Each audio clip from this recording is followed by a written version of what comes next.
This is Jeffrey Hubbard with the MCC News. I'm here at Durand Union Station in Durand, Michigan, and right behind me, a disaster has struck the previous week in October.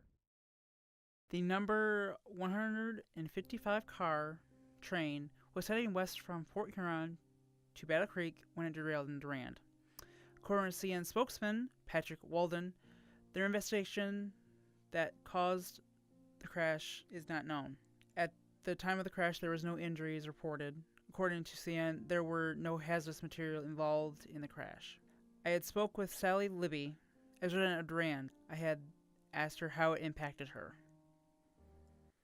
Well, I didn't hear the crash at all. My son texted me and said, "Mom, did you hear that crash last night about 1 o'clock?" And it's like, "No." And he goes, "It is a really big one." And then he texted me about 5 o'clock and he goes, "We had a derailment." It's like, oh. So then I got up and went to work that morning and got out to the tracks, and it's like, okay, which way am I going to go to work? So I went to, because I have to work in Perry. And then there was this lady sitting up there at the railroad tracks up here on Main Street, and she's like, and I looked at her and it's like, "Do you know there's a train derailment?" She goes, "No." And I said, "You're going to be sitting here all day long." Because there was nobody out there telling anybody to go where. And luckily I went down to New Lothrop Road and could go north to go around Durand to get on Lansing Road to go to work. This is not the first time that this has happened in Durand.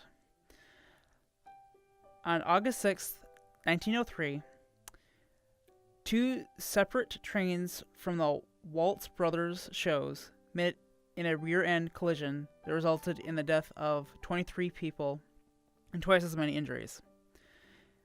The reason for the collision was air brake failure.